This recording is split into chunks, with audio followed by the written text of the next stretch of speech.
ഇത് കഴിഞ്ഞ ദിവസമാണ് ടോണി അച്ചായനെതിരെ വലിയൊരു വിമർശനം ഉണ്ടായത്. അതായത് നമുക്കറിയാം, ടോണി അച്ചായൻ എന്ന് പറയുന്നത് സാമൂഹിക പ്രവർത്തനത്തിലൂടെ ഒരുപാട് പേർക്ക് വീടും അല്ലെങ്കിൽ വിദ്യാഭ്യാസവും ജോലിയൊക്കെ നേടിക്കൊടുത്ത് അല്ലെങ്കിൽ കൊടുക്കുന്ന സഹായം ചെയ്യുന്ന ഒരാളാണ്. അപ്പോൾ അദ്ദേഹത്തിനെതിരെ ഇപ്പം വലിയ രീതിയിലുള്ളൊരു വിമർശനം വന്നിരിക്കുകയാണ്, ആളുകളെ പറ്റിച്ചു എന്നുള്ള രീതിയിൽ. അതായത് ലൈഫ് മിഷന്റെ വീട് കാണിച്ചിട്ട് ആ വീട് നിർമ്മിച്ചത് താനാണെന്നും പറഞ്ഞ് വ്യാജ പ്രസിദ്ധി നേടി, വ്യാജ പ്രചാരണം. അത്തരത്തിലൊരു ബിസിനസ് തന്ത്രമാണോ ഈ ടോണി അച്ചായൻസ് നടത്തുന്നത്, അല്ലെങ്കിൽ അദ്ദേഹം അങ്ങനെ ബിസിനസ്സിനോ അല്ലെങ്കിൽ റീച്ചിന് വേണ്ടിയിട്ടാണോ ഇങ്ങനെ ചെയ്യുന്നത്? പലരും പറയുന്ന ഒരു കാര്യമാണ് രേഷ്മ, ഇദ്ദേഹം പബ്ലിസിറ്റിക്ക് വേണ്ടി ചാരിറ്റി ചെയ്യുന്ന ഒരാളാണ്, ബിസിനസ് വളർത്താൻ വേണ്ടിയിട്ട് ചാരിറ്റി ഉപയോഗിക്കുന്ന ആളാണ്. അച്ചായൻസ് ഗ്രൂപ്പ് എന്ന് പറയുന്നത്, ഇദ്ദേഹത്തിൻ്റെ പേര് ടോണി വള്ളിയാലിൽ നിന്നാണ്. ഇദ്ദേഹത്തിൻ്റെ ബിസിനസ് ഗ്രൂപ്പിൻ്റെ പേരാണ് അച്ചായൻസ് ഗ്രൂപ്പ്. അച്ചായൻസ് ഗോൾഡ് എന്ന് പറയുന്ന ഒരു ബിസിനസ് സ്ഥാപനമുണ്ട്. അത് തുടക്കത്തിൽ എനിക്ക് തോന്നുന്നു പാലായിലും കോട്ടയത്തും മാത്രമൊക്കെ ആയിരുന്നു ഉണ്ടായിരുന്നത്. പക്ഷേ ഇപ്പോൾ ഒരുപാട് ബ്രാഞ്ചുകളായിട്ടുണ്ട്. കാരണം അതിന് അത്രയും ആ ബ്രാൻഡ് നെയിമിന് കേരളത്തിൽ എവിടെയും സ്വീകാര്യതയുണ്ട്. അല്ലെങ്കിൽ ആളുകൾ സ്വർണം വാങ്ങുമ്പോൾ അച്ചായൻസ് ഗോൾഡിൽ നിന്ന് എടുത്താൽ കുറച്ച് പാവങ്ങൾക്ക് കൂടി അത് ഗുണകരമാകും എന്ന് ചിന്തിച്ച് അച്ചായൻസ് ഗോൾഡ് തേടി വരുന്നുണ്ട്. അതൊരു സ്ട്രാറ്റജിയാണ്. അത് ബിസിനസ് തന്ത്രമാണോ എന്നുള്ളതാണ് അടുത്ത ചോദ്യം. സ്ട്രാറ്റജി എന്ന് ഞാൻ ഉദ്ദേശിച്ചത് അത് ജനങ്ങളുടെ മൈൻഡ് സെറ്റിനെ കുറിച്ചാണ്, ജനങ്ങളുടെ ഒരു സ്ട്രാറ്റജിയാണ്. അതായത് പാവങ്ങൾക്ക് ഇച്ചിരി പൈസ കിട്ടുകയാണെങ്കിൽ അത് കിട്ടിക്കോട്ടെ എന്ന് വിചാരിച്ചിട്ട് ആളുകൾ ആ രീതിയിൽ ഇതിനെ കാണുന്നവരുണ്ട്. എന്തായാലും എല്ലാ സ്വർണ്ണക്കടകളിലും ഏകദേശം ഒരേ വിലയൊക്കെ തന്നെയാണ്. അപ്പോൾ തങ്ങൾ ആ സ്വർണം വാങ്ങുന്നതുകൊണ്ട് കുറച്ച് ആളുകൾ രക്ഷപ്പെടുകയാണെങ്കിൽ നല്ലതല്ലേ എന്ന് ചിന്തിച്ച് സതുദ്ദേശപരമായിട്ട് ആളുകൾ അച്ചായനെ തേടി പോകുന്നുണ്ട്. പക്ഷെ അതൊരു ബിസിനസ് പ്രൊമോഷന് വേണ്ടിയിട്ടുള്ള തന്ത്രമാണ് അച്ചായൻ്റെ ഈ ചാരിറ്റി എന്ന് പറഞ്ഞിട്ടാണ് കുറേ ആളുകൾ കുറേ കാലമായിട്ട് ഇദ്ദേഹത്തിന് പിറകെയുണ്ട്. ഇപ്പോൾ നോക്കുക, കേരളത്തിൻ്റെ ചരിത്രത്തിൽ ആദ്യമായിട്ടായിരിക്കും ഒരു ചാരിറ്റി ചെയ്യുന്ന ഒരാൾ, ഒരു മുതലാളി ഒരു ചാരിറ്റി ചെയ്യുന്ന ഒരാൾ തൻ്റെ ക്രെഡിബിലിറ്റി നിലനിർത്താൻ വേണ്ടി ജനങ്ങളുടെ മുന്നിൽ വിങ്ങിപ്പൊട്ടി സംസാരിക്കുന്നത്.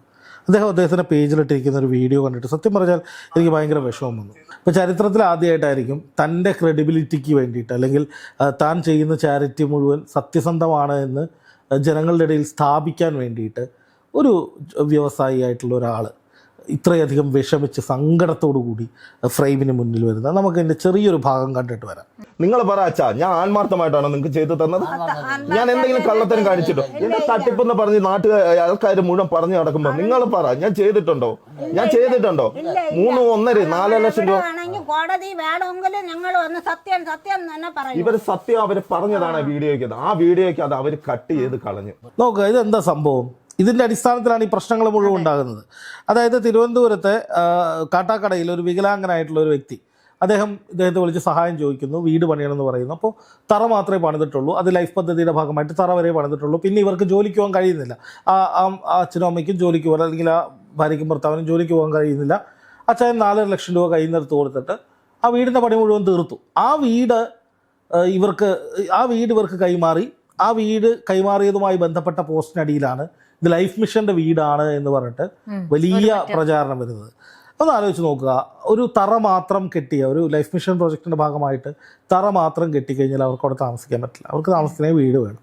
ആ വീട് നിർമ്മിച്ചു കൊടുത്തത് ഇദ്ദേഹമാണെന്ന് വീട്ടുകാർ പറയുന്നുണ്ട്. ആ വീട്ടുകാർക്ക് ഒരു പരാതിയുമില്ല. ആ അച്ചായനും പൈസ കൊടുത്ത അച്ചായനും പരാതിയില്ല. പിന്നെ ആർക്കാണ് ഇവിടെ പ്രശ്നം? അതെ, ആ നാട്ടുകാർക്ക് നല്ലത് ചെയ്തതിൻ്റെ പേരിൽ ഒരു മനുഷ്യൻ നിന്ന് ഉരുകുകയാണ്, കള്ളനെന്ന് വിളിക്കപ്പെടുകയാണ്. ഇങ്ങനെ ഇത്രയ്ക്ക് അധപ്പതിച്ചോ കേരളം എന്നുള്ളതാണ് എൻ്റെ ചോദ്യം. ഇപ്പോൾ ബിസിനസ് സ്ട്രാറ്റജിയാണ് ഇദ്ദേഹം ചെയ്യുന്നതെന്ന് പറയുന്നത്, അല്ലെങ്കിൽ ബിസിനസ് പ്രൊമോഷന് വേണ്ടി ചാരിറ്റി ചെയ്യുന്നു എന്ന് പറയുന്നു. അങ്ങനെയാണെങ്കിൽ ഈ നാട്ടിലെ മുഴുവൻ ബിസിനസ്സുകാർക്ക് ചാരിറ്റി ചെയ്താൽ പോരെ? ഒരുപാട് പേർക്ക് ഗുണം കിട്ടുന്ന കാര്യമല്ലേ, സമൂഹത്തിന് ഗുണം കിട്ടുന്ന കാര്യമല്ലേ?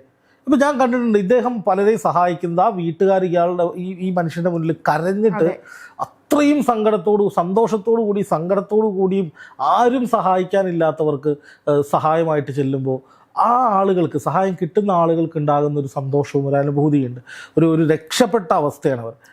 അത് ചിലർക്ക് ലഹരിയായിരിക്കും, അങ്ങനെയുള്ളവരെ സഹായിക്കുമ്പോൾ നല്ല വാക്കുകൾ. അതിന് വേണ്ടിയിട്ടായിരിക്കും അച്ചായനത് ചെയ്യുന്നത്. ഇപ്പോൾ മറ്റുള്ള സ്വർണ്ണക്കടവക്കാർ എല്ലാവരും എന്താ ചെയ്യുന്നത്? അവർ കോടികൾ ചാനലുകൾക്ക് കൊടുക്കുന്നു, മോഡലുകൾക്ക് കൊടുക്കുന്നു, പരസ്യ നിർമ്മാണ കമ്പനിക്ക് കൊടുക്കുന്നു. അത് വലിയ പ്രൊമോഷൻ പൈസ കൊടുത്തിട്ട് അവർ ചെയ്യുന്നു. അതിനൊന്നും ആർക്കും ഒരു കുഴപ്പമില്ല. ജനങ്ങളെ തെറ്റിദ്ധരിപ്പിച്ചുകൊണ്ടിരിക്കുക.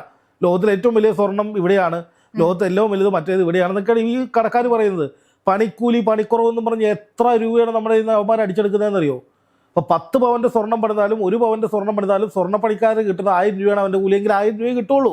അല്ലാണ്ട് 10 പവന് ഈ ആനുപാതികമായിട്ട് കൂലിയൊന്നും കൊടുക്കണ്ട. ആ പൈസ മുഴുവൻ സ്വർണ്ണക്കടക്കാരുടെ കയ്യിലേക്ക് എടുക്കുന്നത്. അതായത് 1 പവൻ പണിയാൻ 1000 രൂപ കൊടുക്കുന്നത് അല്ലെങ്കിൽ ആ പണിയെടുക്കുന്നവന് 10 പവനിൽ വർക്ക് ചെയ്താലും ആ 1000 രൂപ തന്നെ കിട്ടുള്ളൂ, 10,000 കിട്ടില്ല. പക്ഷെ ഇവിടെ പറയുന്നത് എന്താ, 10 പവനാകുമ്പോൾ 1 പവന് 1000 കൂട്ടിയിട്ട് 10 പവന് 10,000 എന്ന് പറഞ്ഞ് നമ്മുടെ കയ്യിൽ സ്വർണ്ണക്കടക്കാർ പിഴിഞ്ഞുകൊണ്ടിരിക്കുകയാണ്. അതൊരു വലിയ വലിയ തട്ടിപ്പാണ് നടക്കുന്നത്. അങ്ങനെ ഒരുപാട് തട്ടിപ്പ് സ്വർണ്ണ മേഖലയിൽ നടക്കുന്നത്. അതേക്കുറിച്ചൊന്നും ഇവിടെ ആർക്കും ഒരു പ്രശ്നവുമില്ല. ഇപ്പോൾ പുതിയ പുതിയ മോഡലുകൾ വന്നിട്ട് ഓരോ ആംഗ്യം കാണിച്ചിട്ട് ഈ സ്വർണം വാങ്ങുമെന്ന് പറഞ്ഞാൽ അതിലങ്ങ് വീണ് പോവുകയാണ്, കമന്ന് വീഴുകയാണ്. അവിടെ ചെല്ലുമ്പോൾ അവർ പറയണു 30% പണിക്കൂലിയാണ്. ഓക്കെ, ആ നടി പറഞ്ഞല്ലേ അല്ലെങ്കിൽ ഈ നടൻ പറഞ്ഞല്ലേ, വാങ്ങിച്ചേക്കാം. ഇവിടെ അച്ചായന് മോഡലുകളൊന്നുമില്ല, അയാൾ തന്നെയാണ് അയാളുടെ മോഡൽ. അതെ, അച്ചായൻസ് ഗോൾഡിന് മോഡലുകളൊന്നുമില്ല, അച്ചായൻ തന്നെയാണ് അതിൻ്റെ മോഡൽ, അതിൻ്റെ എൻ്റർപ്രണർ എന്ന് പറയുന്നത്. അപ്പോൾ അദ്ദേഹം ഒരു ബ്രാൻഡായി മാറിയാൽ അത് ഗുണം ചെയ്യുക അദ്ദേഹത്തിൻ്റെ ബിസിനസ് സ്ഥാപനത്തിന് സത്യമാണ്. അപ്പോൾ അതിനു വേണ്ടിയിട്ടാണോ അച്ചായൻ ഈ ചാരിറ്റി ചെയ്യുന്നതെന്ന് ചോദിച്ചാൽ നമുക്കറിയില്ല. പക്ഷേ അച്ചായൻ ചാരിറ്റി ചെയ്യുന്നത് സമൂഹത്തിന് ഗുണമാണ്. അതുകൊണ്ട് ആർക്കും ഒരു ദോഷവുമില്ല. ആർക്കൊക്കെയോ ഗുണം കിട്ടുന്നുണ്ട്, ഒരുപാട് പാവങ്ങൾക്ക് സഹായമാകുന്നുണ്ട്. പിന്നെ എന്തിനാണ് ഇദ്ദേഹത്തെ വേട്ടയാടുന്നത്? ഇദ്ദേഹത്തെ വേട്ടയാടുമ്പോൾ ആളുകൾ പറയുന്നത് എന്താ, ഇദ്ദേഹം ബിസിനസ് പ്രൊമോഷന് വേണ്ടി ചാരിറ്റി ചെയ്യുന്നു. എന്നാൽ പിന്നെ എല്ലാ സ്വർണ്ണക്കടക്കാരോടും ചാരിറ്റി ചെയ്യാൻ പറ. എന്താ ചെയ്യാത്ത? എല്ലാ സ്വർണ്ണക്കടക്കാർക്കും ബിസിനസ് പ്രൊമോഷൻ കിട്ടുവാണല്ലോ. ഈ ചാരിറ്റി എന്ന് പറഞ്ഞാൽ ബിസിനസ് പ്രൊമോഷനാണ്. ഒരുപാട് പേര് കടയിലേക്ക് ഇരച്ചു കയറും. അങ്ങനെയാണെങ്കിൽ ഭീമ ഗോൾഡും കല്യാണവും ഒക്കെ ചെയ്യട്ടെ. അവരോട് ജനങ്ങൾ പറയും നിങ്ങളും ചാരിറ്റി ചെയ്യുമെന്ന് പറ. എന്താ പറയാത്ത? അപ്പോൾ ഇതിനൊരു നന്മ വേണം മനസ്സിൽ. സാധാരണക്കാർക്ക് പണം കൊടുത്ത് അവരെ നല്ല നിലയിലേക്ക് മാറ്റിയെടുക്കാൻ, സാധുക്കളായിട്ടുള്ള മനുഷ്യരെ സഹായിക്കാൻ മനസ്സ് വേണം. ഇവിടെയുള്ള ബിസിനസ്സുകാർ കോടികൾ പ്രൊമോഷന് വേണ്ടിയിട്ട് ഓൺലൈനിലും പ്രൊമോഷൻ കമ്പനികൾക്കും നടിമാർക്കും നടന്മാർക്കും ഒക്കെ കൊടുക്കും. പക്ഷെ ഇവർ എത്ര പേര് സാധാരണക്കാരെ സഹായിക്കുന്നുണ്ട്? അതെ, ശരിയാണ്. ഇദ്ദേഹം അതിനകത്ത് വീഡിയോ ഇടുന്നു, ശരിയാണ്. പക്ഷെ അതൊരു ഇൻസ്പിറേഷനാണ്. കാരണം നാളെ ഇപ്പോൾ ഒരുപാട് പേർക്ക് ആ വഴി പിന്തുടരാം. അപ്പൊ എനിക്ക് നാളെ തോന്നുകയാണ് ശരി, എനിക്ക് ഇത്ര പൈസ കിട്ടുന്നുണ്ട്, അദ്ദേഹത്തെ കോൺടാക്ട് ചെയ്യുന്ന ഒരുപാട് പേർക്ക് അദ്ദേഹത്തെ സഹായം ചോദിക്കാം. ഇത് പലർക്കും ഇൻസ്പിറേഷൻ ആക്കാം. അപ്പൊ നാളെ എനിക്ക് തോന്നുന്നതാണ് അച്ചായൻ വീഡിയോ കണ്ട് ഞാൻ ഇൻസ്പയർഡ് ആയിട്ട് എനിക്കും കുറച്ച് പേര് സഹായിക്കണം എന്ന് തോന്നുന്നു, ഞാൻ സഹായിക്കുന്നു. അതൊരു തെറ്റൊന്നുമല്ല. ഇവിടെ എത്രയോ പേര് അന്നദാനം നടത്തിയിട്ട് ഫോട്ടോ എടുത്ത് ഇടുന്നു, അല്ലെങ്കിൽ പഠനോപകരണ വിതരണം എന്ന് പറഞ്ഞിട്ട് ഫോട്ടോ എടുത്ത് ഇടുന്നു, ഈ പറയുന്ന ഉന്നതികളിൽ സഹായം എത്തിക്കുന്നു എന്ന് പറഞ്ഞ എത്രയോ ആളുകൾ, സർക്കാർ തന്നെ എന്തൊക്കെയോ ചെയ്യുന്നുണ്ട്. അപ്പൊ അതിനൊന്നും ഇവിടെ ആർക്കും കുഴപ്പമില്ല. അച്ചായൻ എന്തെങ്കിലും ചെയ്താൽ അത് വലിയ പ്രശ്നം. നോക്കുക, ഇതിപ്പോ ഈ സർക്കാരിന് ചെയ്യാൻ കഴിയാത്ത പല കാര്യങ്ങളും ഇദ്ദേഹം ചെയ്യുന്നുണ്ട് എന്നുള്ളത് കൊണ്ട് രാഷ്ട്രീയപരമായിട്ട് സർക്കാരിനോട് ചേർന്ന് നിൽക്കുന്ന പലരും ഇദ്ദേഹത്തെ വേട്ടയാടുന്നുണ്ട്. അതുപോലെ തന്നെ പിന്നെ ഒരു വിഭാഗം ഇദ്ദേഹത്തെ വേട്ടയാടുന്നത് അല്ലെങ്കിൽ പിന്നാലെ നടന്ന് നുണ പറയുന്നതിന്റെ കാരണം എന്താണെന്നറിയോ? അത് ഇദ്ദേഹത്തിന് കിട്ടുന്ന സ്വീകാര്യതയാണ്. യുവമാരെ കൊണ്ടൊന്നും ഇദ്ദേഹത്തെ പോലെ ചെയ്യാൻ കഴിയില്ല. 10 രൂപയുടെ സഹായം ഒരാൾക്കൊരു ചായ പോലും ഒരാൾക്ക് മേടിച്ചു കൊടുക്കില്ല. അങ്ങനെയുള്ളവന്മാരാണ് ഇവിടെ ഇരുന്നിട്ട് അച്ചായനെ തെറി വിളിക്കുന്നത്. എന്നാലോചിച്ച് നോക്കൂ, അദ്ദേഹം എന്തൊക്കെയാണെങ്കിലും ഒരുപാട് പേര് സഹായിക്കുന്നുണ്ട്. അത് അദ്ദേഹം വീഡിയോ ആയിട്ട് ഇടുന്നതുകൊണ്ട് എന്താണ് കുഴപ്പം? അദ്ദേഹത്തിന്റെ പ്ലാറ്റ്ഫോമിൽ ഇടും. നിങ്ങൾക്ക് കാണണ്ടെന്നേ. നിങ്ങൾക്ക് ആ വീഡിയോ കാണണമെങ്കിൽ നിങ്ങൾ ബ്ലോക്ക് ചെയ്തോ. എന്തോരം സംവിധാനമുണ്ട് ഫേസ്ബുക്കിലും യൂട്യൂബിലും. ഒരാളുടെ വീഡിയോ ഇഷ്ടമല്ലെങ്കിൽ ബ്ലോക്ക് ചെയ്യാൻ എന്തോരം സംവിധാനമുണ്ട്. അത് ചെയ്താൽ പോരെ? അവിടെ പോയി കാണും, എന്നിട്ട് ഇരുന്ന് കുറ്റം പറയും. എന്തിനതിൻ്റെ ആവശ്യം? അദ്ദേഹം അത് കാണിക്കുന്നത് കൂടുതൽ പേർക്ക് ഇൻസ്പിറേഷൻ കിട്ടാനും ഇനി സഹായം ആവശ്യമുള്ളവർ തന്നെ വിളിച്ചോട്ടെ, ഇതുപോലെ ഞാൻ സഹായിക്കാം എന്ന് കാണിക്കാനും വേണ്ടിയിട്ടാണ്. ഓഫ് കോഴ്സ് അതിൻ്റെ അകത്തൊരു ബിസിനസ് വർക്കൗട്ട് ചെയ്യുന്നുണ്ട്. പക്ഷേ അത് ബിസിനസ്സിന് വേണ്ടി അദ്ദേഹം ചാരിറ്റി ചെയ്യുന്നതാണെന്ന് എന്നോട് യോജിപ്പില്ല.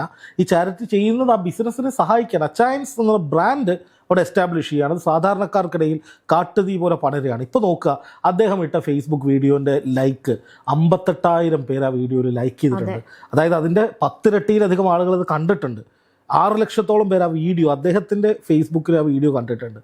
ഇങ്ങനെ കേരളത്തിൽ ഏത് ബിസിനസ്സുകാരാണ് ഇത്ര റീച്ച് ഉണ്ടാക്കാൻ പറ്റുക? ഏത് സ്വർണ്ണ മുതലാളിക്കാണ് ഇത്ര റീച്ച് ഉണ്ടാക്കാൻ പറ്റുക? ഈ നാളെ ഇദ്ദേഹം പറയുകയാണ് അച്ചായൻസ് ഗോൾഡ് എന്ന്, അയാൾ വാങ്ങണമെന്നൊന്നും പറയുന്നില്ല, പക്ഷേ അച്ചായൻസ് ഗോൾഡ് എന്നുള്ളൊരു പേര് അതിൽ കാണുന്നുണ്ട്.